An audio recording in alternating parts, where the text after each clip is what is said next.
Del ADN. Quedémonos por un segundo aquí. El ADN es como decir la matriz, es como la piedra angular, es como el meollo del asunto, la raíz de la vida. De la vida no solo en el ser humano, sino que en el resto de los organismos vivientes. Pero nosotros nos ocupamos de nuestra especie fundamentalmente. Entonces, esta doble hélice de ácido ribonucleico y ácido desoxirribonucleico, esta compleja molécula nos dice que la vida está ahí a la base. Entonces, avancemos y mostremos el instinto natural, el instinto enraizado, anquilosado, muy en el fondo de esta doble hélice, de esta molécula de ADN que la tiene todo ser humano hasta en el último rincón de su cuerpo, de su metabolismo, de su existencia. Este ADN programa genéticamente al ser humano, lo programa para tener un instinto de supervivencia sumamente fuerte, el instinto más fuerte. Un típico hombre que no está aguantando hambre o que no está teniendo que dormir bajo un puente va a decir que su instinto más fuerte es el sexo. Y toda mujer va a decir que su instinto más fuerte es el amor, pero no. El primer instinto es la vida, conservar la vida es el primero. Un hombre que ve en un momento determinado, ve la muerte acercarse, se olvida completamente, aun si tiene a la mujer más bella del mundo enfrente de él, y se olvida de estar fantaseando de todo lo que haría con esa mujer si él la... Entonces esto es ya animado el concepto del ADN, en inglés DNA, y este término tan largo y complejo, regresemos al estudio. Esto nos dice que en la raíz misma de cada molécula del ser humano hay un código que programa al ser humano para tratar de mantenerse con vida hasta más no poder. No hay punto a 80, 70, 80, 90, 100. Pregúntele a todas las personas, por más que se quejan de esta enfermedad, de este, el otro, etcétera, etcétera, porque obviamente a esa edad se multiplican masivamente las enfermedades. Entonces nos dicen los datos que aún así en esa edad nadie se quiere morir, ni en Latinoamérica, ni en Norteamérica, ni en Europa Occidental, ni en Europa del Este, ni en el norte de África, ni en el área subsahariana del África, ni en el Medio Oriente, ni en el Asia Central, ni en Rusia, ni en el este asiático, ni en China, ni en India, ni en Oceanía, ni en Australia, ni en ningún lugar.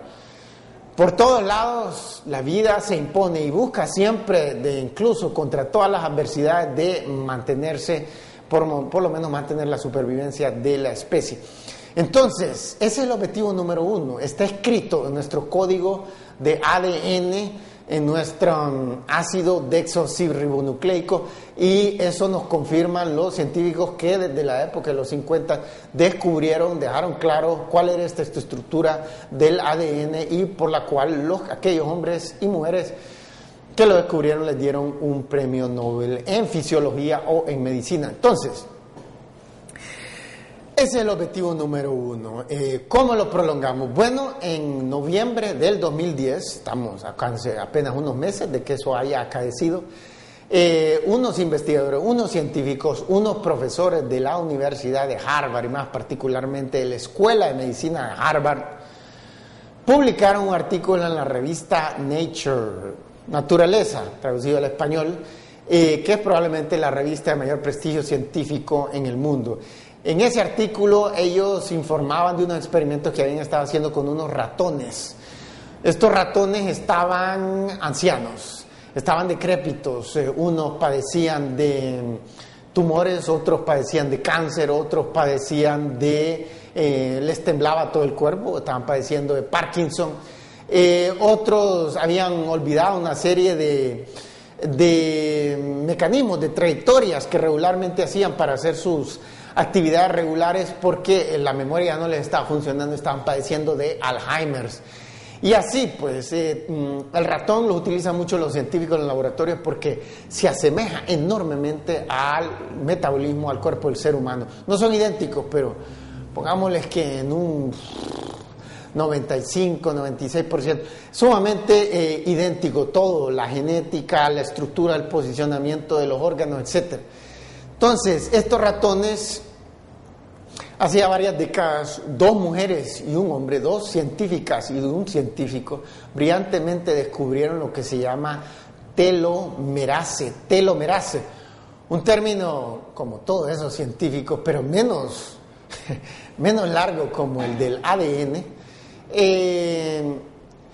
Y descubrieron que la molécula de ADN que mostramos, esa molécula en sus partes finales tiene una parte que se llama telomerasa. Y esa parte es como los puntos finales, es como un cordón bien amarrado en un zapato. Y cuando el organismo, el metabolismo de una rata o de un ser humano está joven, entonces los telomerases están bien amarrados y no dejan escapar la vida, porque en ese ADN, como decíamos, era la esencia misma de la vida. Y tiene unos lugares de salida. Y en esos lugares de salida son los telomerases. Y cuando está joven el metabolismo, no dejan escapar la vida. Pero en la medida que va envejeciendo, esos telomerases se aflojan y finalmente se sueltan completamente. Y entonces, por decir así, la vida de cada molécula se escurre, se ralea, se esfuma. Y entonces miramos una multiplicación de problemas. Entonces estos científicos en la Escuela de Medicina de Harvard, probablemente la universidad más prestigiosa del mundo en Boston, en Cambridge, Massachusetts, en la ciudad de Boston, esta que fue la primera universidad en los Estados Unidos, fundada apenas como 30 años después de que los primeros inmigrantes, los primeros colonos británicos llegaron a ese país. Llegaron los primeros en 1708. Esta universidad la fundaron en 1608. Esta universidad la fundaron en 1636 y por eso es la que goza de mayor prestigio científico a nivel mundial. Pues estos científicos le inyectaron, les adicionaron artificialmente telomerases que ellos habían prefabricado en el laboratorio a estos ratones que eran ancianos, que eran el equivalente a un anciano humano, y como los ancianos humanos padeciendo de una gran cantidad de problemas como cáncer, como Alzheimer, como Parkinson, como artritis. ¿Y qué creen que pasó? En cuestión de unas poquitas semanas, meses, se invirtió el proceso, aparecieron los tumores, desapareció los huesos torcidos por la artritis, la memoria que ya no funcionaba se recuperó, el ratón que estaba temblando dejó de temblar, estaba padeciendo de Parkinson. Entonces, una inversión total, porque claro, esas enfermedades son casi inexistentes cuando las personas, por ejemplo, son niños o adolescentes. Entonces, invirtieron el proceso y no solo eso, se rejuvenecieron. El pelaje que ya lo habían perdido, estaban como el equivalente de un anciano calvo. Ancianas que las vemos con el cabello raleado, aunque las mujeres usualmente retienen el cabello mucho más. Aún así, el pelaje de los ratones se recuperó. Entonces, esto nos muestra el potencial. Todas las productos farmacéuticos que han producido maravillas, como los antibióticos, como las vacunas antivirales, etcétera, que han revolucionado la historia de la humanidad, han evitado que miles de millones se mueran, comenzaron con experimentos de ratones. No todos los experimentos de ratones terminaron en productos farmacéuticos exitosos, pero la gran mayoría. Entonces esto nos dice que es completamente posible. Todo lo que tenemos que hacer es avanzar la ciencia y la tecnología más rápido, y yo les vamos a explicar cuándo regresemos después de esta breve pausa comercial. Así que por favor no se vayan, que ya regresamos.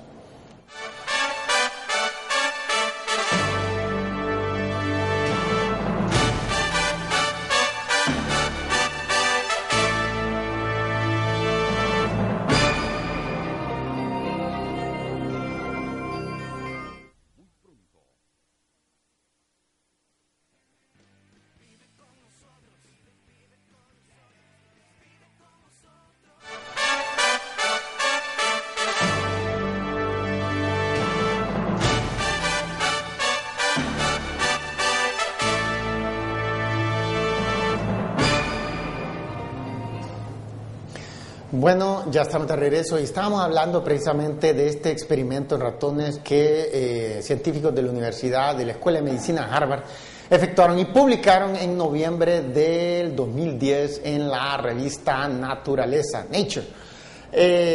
Y entonces yo en otras ocasiones habíamos hablado de biogerontólogos como Audrey DeBray de la Universidad de Cambridge. Ahora él ya no trabaja ahí, tiene su propio instituto sobre este tema de la biogerontología, cómo invertir el proceso de envejecimiento, de cómo poder gozar una juventud eterna. Y él dice, y lo reconocen entre ellos varios profesores de su mismo campo de Harvard, que es una de esas mentes que aparece cada 300 años, cada 500 años, alguien extremadamente brillante. Entonces ha mirado incluso por muchos de sus colegas, no por todos, pero sí por muchos de los más prestigiados de sus colegas en el área de biogerontología. Entonces, es posible, él dice que él prevé con la tecnología existente, si se mezcla bien, si se hace avanzar más rápido, él prevé cómo el ser humano, todo ser humano que tenga acceso a esa tecnología podrá vivir a 1000 años y durante todos 1000 años va a pasar joven constantemente, o por lo menos la inmensa mayoría del tiempo. Y entonces este es nuestro objetivo y ya alcanzable. Y como dicen los alemanes, su greifen nah, es ist etwas, das wir wollen schaffen und das wir werden schaffen. Es algo que es posible, que es realizable, que es feasible. O sea, es algo que podemos alcanzar.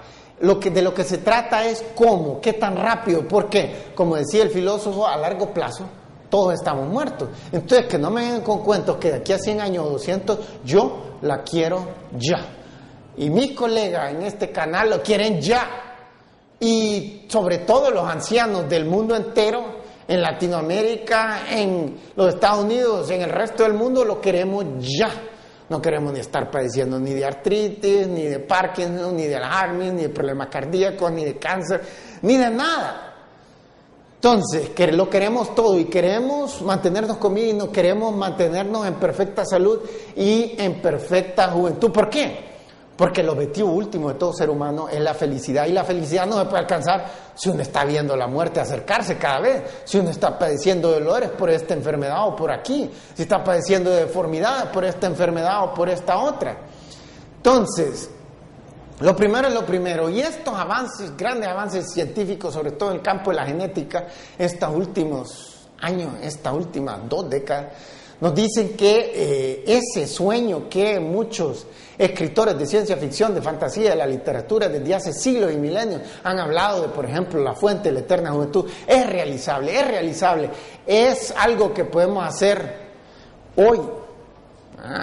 Como dirían los franceses, aujourd'hui. On peut le faire aujourd'hui. Il faut juste accélérer ce taux de croissance économique. Ese es precisamente el objetivo. ¿Cómo vamos a acelerar esa velocidad a la que se hacen descubrimientos científicos para que aún la gente que hoy tiene 70 años, que tiene 60, que tiene 80, puedan disfrutar? ¿Por qué estamos seguros que se pueden hacer descubrimientos tan rápido? ¿Por qué?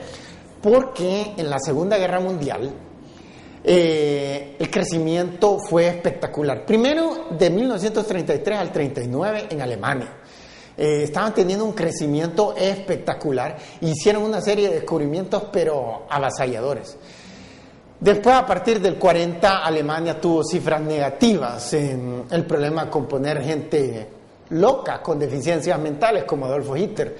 En sus locuras por momentos generó un gran crecimiento y después la contracción económica más violenta, y el resultado final de sus 12, 13 años de gobierno fue cifras económicas terribles. Pero el descubrimiento científico ya quedó hecho en esos como 7 años en que sí hubo rápido crecimiento económico.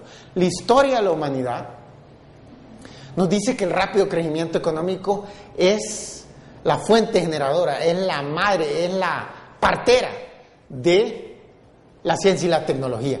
Después, sobre todo del 39 al 45, cuando ya destalla la Segunda Guerra Mundial en septiembre, y entonces los Estados Unidos y Gran Bretaña, Canadá, tuvieron un crecimiento nunca en toda su historia habían visto un crecimiento tan espectacular. Por ejemplo, los Estados Unidos creció en esos años como a 15% anual. Nunca en un periodo como de 5 o 6 años había visto un crecimiento tan rápido, tan vertiginoso